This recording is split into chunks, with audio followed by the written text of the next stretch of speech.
Hello students, last class पे हमने projectile motion के बारे में पढ़ा था। प्रोजेक्टाइल मोशन के लिए range, horizontal range, time of flight और मैक्सिमम हाइट, इन तीन फॉर्मूला ड्राइव किए थे। एक कंसेप्ट रह गया था, मैंने आपको बताया था कि प्रोजेक्टाइल मोशन का जो पाथ होता है हमेशा एक पैराबोलिक पाथ होता है, मतलब स्ट्रेट लाइन नहीं होता है। तो प्रोजेक्टाइल मोशन का पाथ एक पैराबोलिक पाथ क्यों होता है, उसको डिराइव करने का भी क्वेश्चन कई बार पूछे जाते हैं। तो ये क्वेश्चन हम डिराइव कर रहे हैं। इस क्वेश्चन को क्वेश्चन लिख देता हूँ। Prove that path of projectile motion is parabolic। ये हमें प्रूव करके बताना है। तो सबसे पहले हम एक प्रोजेक्टाइल मोशन को कंसीडर कर लेते हैं। प्रोजेक्टाइल मोशन कैसी होती है? जब हम हॉरिजॉन्टल से किसी थीटा एंगल पे किसी ऑब्जेक्ट को u इनिशियल वेलोसिटी से फेंकते हैं। ये x एक्सिस, ये y एक्सिस, हमने हॉरिजॉन्टल से थीटा एंगल पे u वेलोसिटी से किसी ऑब्जेक्ट को फेंका। जैसे हमने फेंका तो ऑब्जेक्ट इस तरीके से मूव करता हुआ गया। तो ये हो जाएगा x एक्सिस। चलो, अब यहाँ पे किसी एक पर्टिकुलर पॉइंट की बात कर लेते हैं। ये P पॉइंट, इस P पॉइंट के जो कोऑर्डिनेट्स है वो है x, y। तो t टाइम पे t इक्वल टू 0 था, तब ये ऑब्जेक्ट O पे था। जब t इक्वल टू t कोई पर्टिकुलर टाइम हो गया, 1 मिनट या 30 सेकंड या 10 सेकंड, तब वो ऑब्जेक्ट P पॉइंट पे पहुंच गया। तो इस ऑब्जेक्ट के लिए हमने पहले भी डेरिवेशन में कुछ बातें की भी थी कि इसकी वेलोसिटी के दो कंपोनेंट होते हैं। हॉरिजॉन्टल कंपोनेंट ux को हम u cos थीटा करके लिखते हैं और uy को u sin थीटा करके लिखते हैं। हॉरिजॉन्टल डायरेक्शन में कोई फोर्स नहीं है तो हॉरिजॉन्टल डायरेक्शन में कोई एक्सेलरेशन भी नहीं होगा। ax = 0 और वर्टिकल डायरेक्शन में ग्रेविटेशनल फोर्स है तो ये हो जाएगा -g, क्योंकि डाउनवर्ड डायरेक्शन में। तो वर्टिकल डायरेक्शन में डिस्टेंस का फॉर्मूला क्या हो जाएगा? Distance along y axis sy = uyt plus half ay t square. पहले डिस्टेंस अलोंग x एक्सिस कर लेते हैं। sx = uxt plus half ax t square. तो देखो, t टाइम में ये ऑब्जेक्ट अगर p पॉइंट पे पहुंच जाता है तो इसका कोऑर्डिनेट क्या हो जाता है? x कोऑर्डिनेट और y कोऑर्डिनेट x, y हो जाते हैं। इसका मतलब इसने x एक्सिस के अलोंग कितनी डिस्टेंस ट्रेवल कर ली? x, तभी तो इसका कोऑर्डिनेट x है। और y एक्सिस के अलोंग कितनी डिस्टेंस ट्रेवल कर ली? ये है y। तो t टाइम में ऑब्जेक्ट जब O से P पर पहुंच जाता है तो हॉरिजॉन्टल डायरेक्शन में इसने x डिस्टेंस ट्रेवल की। तो मैं sx की जगह लिख सकता हूं x, ux की value u cos theta into t plus 1/2 into 0 into t square. तो x आ जाएगा u cos थीटा t, या t हो जाएगा x upon u cos theta. Equation 5। तो a पॉइंट में हमने पढ़ा distance along x axis, b point में हम पढ़ेंगे डिस्टेंस अलोंग y एक्सिस।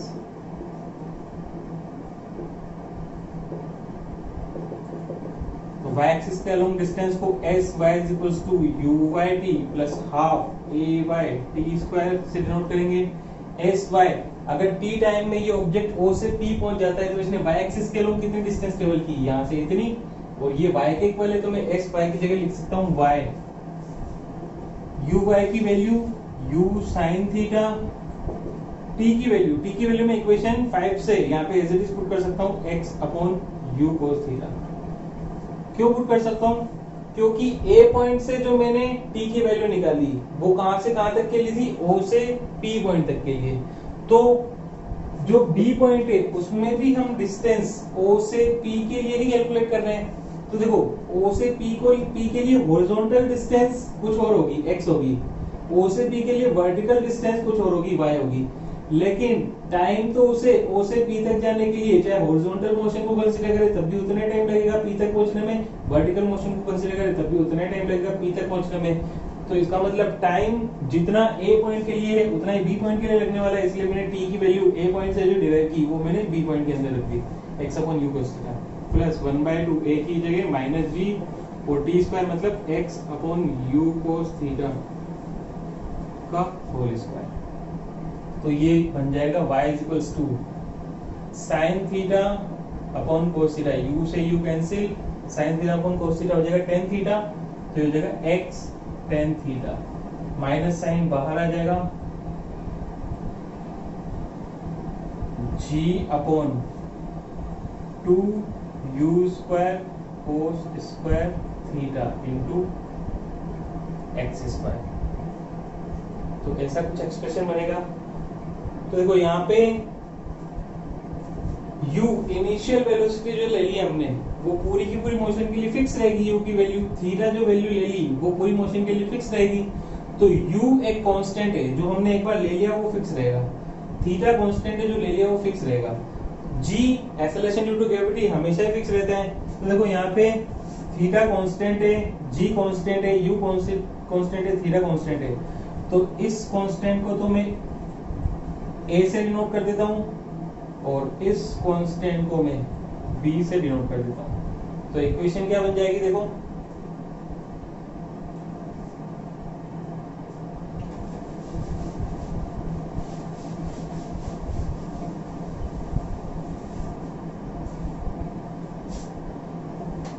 देखो इक्वेशन बन जाएगी y equals to ax minus bx square.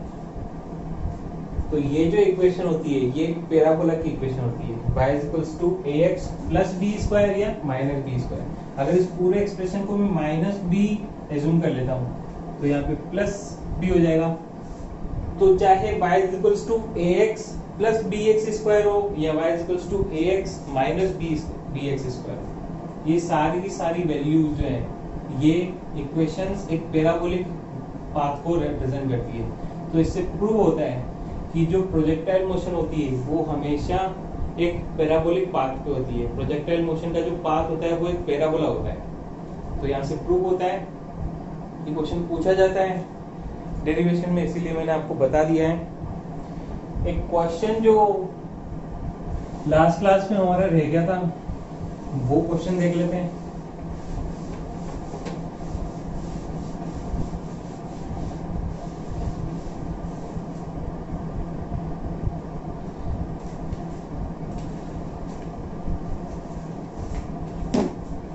जो क्वेश्चन था, a hiker stand on the edge of cliff 490 metre above,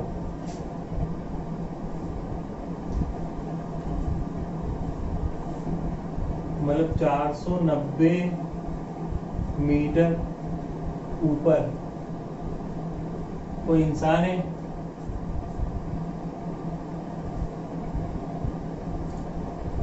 जो हॉरिजॉन्टल किसी ऑब्जेक्ट को हॉरिजॉन्टली फेंक रहा है, कितनी स्पीड से, 15 मीटर पर सेकंड से हॉरिजॉन्टली फेंक रहा है, इस तरीके से।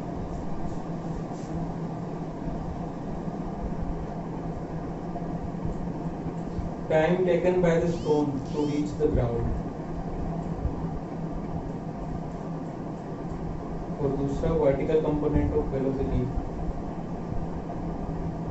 देखो इसमें दो चीजें पूछी है, एक तो हमसे पूछा है कि इसको ग्राउंड तक पहुंचने में टाइम कितना लगेगा और जब ये ग्राउंड पे पहुंचेगा तो कितनी स्पीड से ग्राउंड को हिट करेगा, ये दो चीजें पूछी है हमसे।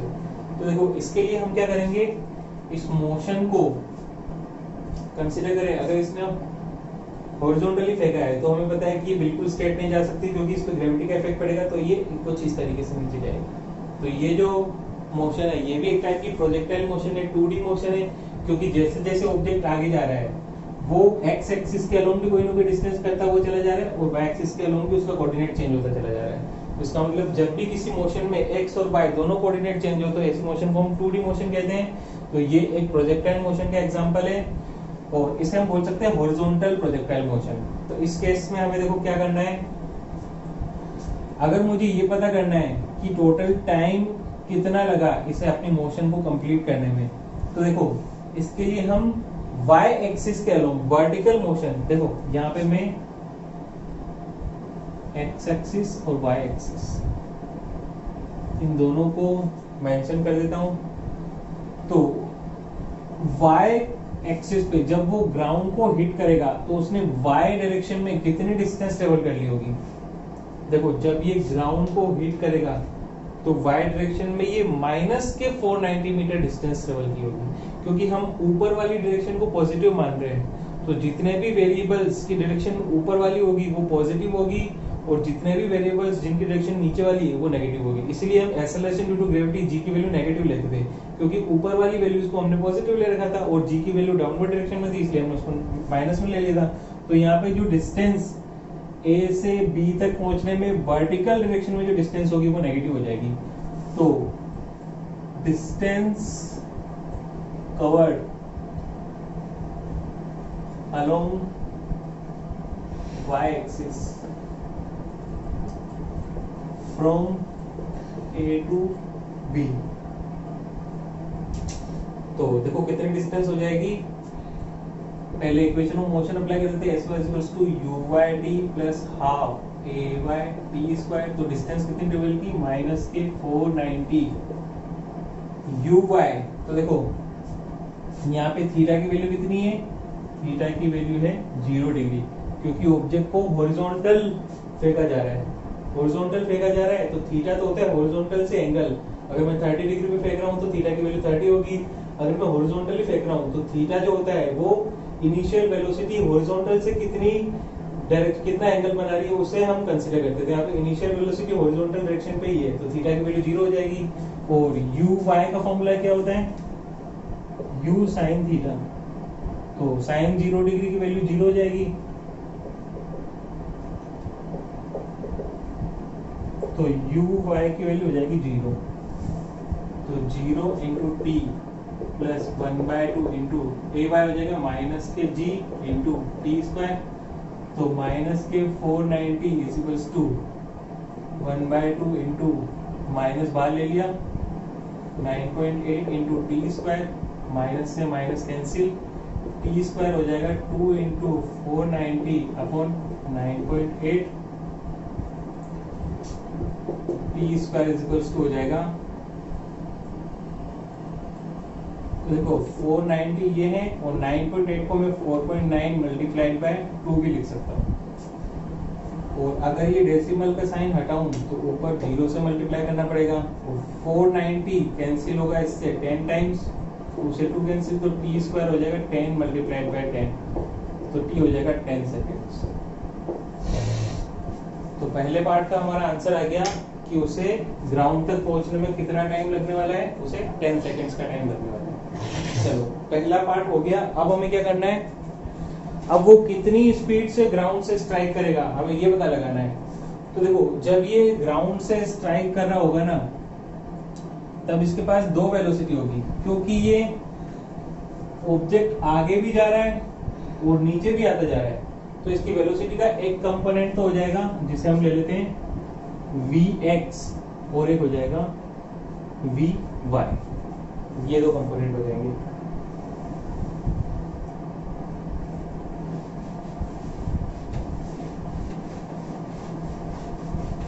तो सबसे पहले हम vx की वैल्यू कैलकुलेट कर लेते हैं।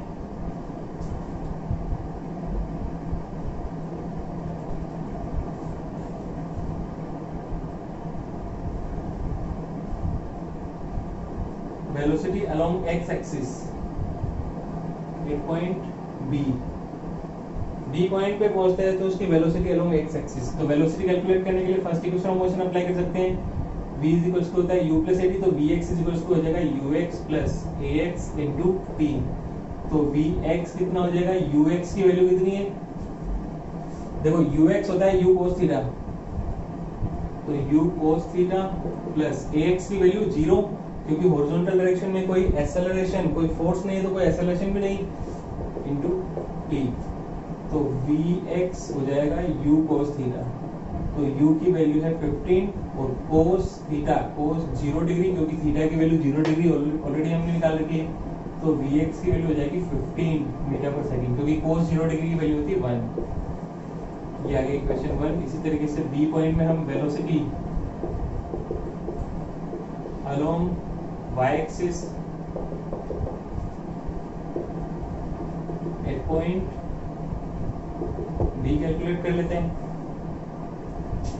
तो vy इज हो जाएगा uy plus ay into t. तो vy की वैल्यू देखो कितनी है, ये हमें कैलकुलेट करनी है। uy की वैल्यू 0, a की वैल्यू माइनस के g और t अभी हमने निकाला 10 सेकेंड्स। तो vy हो जाएगा माइनस के 9.8 इंटू 10। तो vy इज माइनस के 98 मीटर पर सेकेंड। तो वेलोसिटी अलोंग x एक्सिस भी हमें पता चल गई और वेलोसिटी अलोंग y एक्सिस भी हमें पता चल गई। अब अगर हमें टोटल स्पीड कितनी है ये कैलकुलेट करना है, तो देखो टोटल स्पीड के लिए हम क्या कर सकते हैं।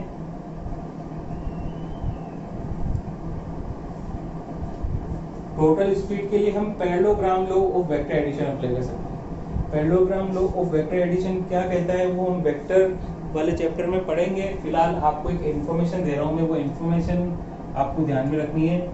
देखो Vx की वैल्यू हमें मिल गई है 15 और Vy की वैल्यू 98। माइनस 98 बता रहा है कि वेलोसिटी की जो डायरेक्शन है वो नेगेटिव y एक्सिस में है, उसका जो मैग्नीट्यूड है, उसका जो अमाउंट है वो 98 है।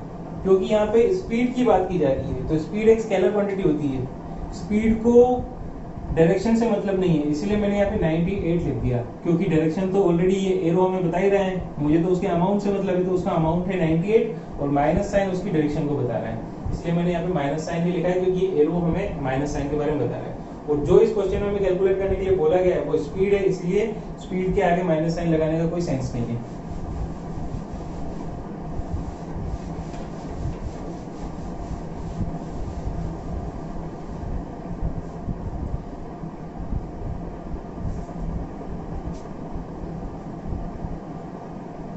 देखो आगे हम पढ़ने वाले हैं वेक्टर। वेक्टर्स में हम पढ़ेंगे कि अगर दो वेक्टर्स का रिजल्टेंट फाइनल वैल्यू निकालनी है, उन दोनों का इफेक्टिव, तो उसके लिए हम क्या करते हैं। देखो यहाँ पे Vx की वैल्यू है 15 मीटर पर सेकेंड और इसकी वैल्यू है 98 मीटर पर सेकेंड। तो अब देखो सपोज करो ये मार्कर है, इसे एक पर्सन इस डायरेक्शन में खींच रहा है, पुल कर रहा है, और एक पर्सन नीचे की तरफ पुल कर रहा है। तो ये मार्कर किधर जाएगा, इधर जाएगा या नीचे जाएगा। दोनों की कॉम्बिनेशन में दोनों के बीच में से कहीं से जाएगा। अगर ये वाला फोर्स ज्यादा स्ट्रॉन्ग है तो वो इस तरफ झुकता हुआ जाएगा, अगर ये वाला फोर्स ज्यादा स्ट्रॉन्ग है तो वो इस तरफ झुकता हुआ जाएगा, लेकिन दोनों के बीच में से किसी एंगल से निकलेगा। जैसे सपोज करो बारिश आ रही है, बारिश आएगी वर्टिकल डाउनवर्ड डायरेक्शन में, क्योंकि जो वाटर ड्रॉपलेट्स है उसको अर्थ वर्टिकल डाउनवर्ड डायरेक्शन में पुल करेगी, खींचेगी। और मान लो हवा चल रही है तो क्या होगा, बारिश ना तो सीधी सीधी नीचे गिरेगी, ना हवा के कारण हॉरिजॉन्टल चली जाएगी, बल्कि दोनों के बीच में किसी एंगल से पड़ेगी। तो जब हवा चल रही होती है तो हमें छाते को टेढ़ा रखना पड़ता है, ताकि वो जो बारिश है वो अगर किसी एंगल पे इंक्लाइन होकर आ रही है तो हमें अपने अम्ब्रेला, हमारे अपने छाता को भी हमें उसी एंगल पे सेट करना पड़ता है, ताकि पानी हमारे ऊपर ना गिरे। तो इसका मतलब एक वेलोसिटी 15 है, हॉरिजॉन्टल में एक 98, तो जो रिजल्टेंट होगी वो ना तो इधर से जाएगी ना इधर से जाएगी, बल्कि दोनों के बीच में से कहीं जाएगी। इसे मैं बोल देता हूँ फाइनल वेलोसिटी, दोनों के कंबाइंड इफेक्ट की। v दोनों का कंबाइंड इफेक्ट है। ज्यादा डिटेल में हम इसको वेक्टर वाले चैप्टर में पढ़ने वाले हैं, अभी ये क्वेश्चन सोल्व करना है, इसलिए मैं इनके बारे में बता रहा हूँ। तो देखो अब इन तीनों को मैं अलग अलग लिख देता हूँ। देखो यहाँ पे तीन वैल्यूज है मेरे पास, 15, 98 और v। तो 15 ये लिख ली मैंने, 98 ये लिख ली, तो ये हो जाएगी v। देखो 15 को उठा के यहाँ रख दिया मैंने, 98 को उठा के यहाँ पे रख दिया, v को उठा के यहाँ पे रख दिया, ताकि एक ट्राइंगल मिल जाए मुझे। और ट्राइंगल में पाइथागोरस थ्योरम अप्लाई कर सकते हैं। देखो क्योंकि ये राइट एंगल ट्राइंगल है, तो पाइथागोरस थ्योरम क्या कहती है, v square is equals to 15 का स्क्वायर प्लस 98 का स्क्वायर। तो v हो जाएगा 15 का स्क्वायर प्लस 98 का स्क्वायर का होल अंडर रूट। तो इससे आप फाइनल वेलोसिटी जो भी आती है वैल्यू आप उसको कैलकुलेट कर सकते हो। तो 15 का स्क्वायर हो जाएगा 225, 98 का स्क्वायर, चलो ये आप जो भी है आप इसको कैलकुलेटर से सॉल्व कर लेना। तो ये न्यूमेरिकल क्वेश्चन जो मैंने कॉन्फ्रेंस क्लास में आपको दिया था करने के लिए, उसको आप इस अप्रोच से सॉल्व कर सकते हो। आपका आंसर मैच कर लेना, इन दोनों के स्क्वायर का जो सम होगा उसके अंडर रूट से आपके पास अपना आंसर आ जाएगा। तो आज की क्लास में हमने प्रोजेक्टाइल मोशन की बची हुई चीजें पढ़ ली हैं। नेक्स्ट क्लास से हमें वेक्टर स्टार्ट करना है, और जब वेक्टर कंप्लीट हो जाएगा तो उसके बाद जो रिमेनिंग पोर्शन है, जैसे रिलेटिव वेलोसिटी है, यूनिफॉर्म सर्कुलर मोशन है, जो पिछली कुछ चीजें हमने छोड़ रखी हैं, वो फिर पढ़ने का वक्त आ जाएगा जब हम वेक्टर कंप्लीट कर लेंगे। तो अगली क्लास से हमें वेक्टर पढ़ना है। आज की क्लास के लिए इतना ही है। Thank you.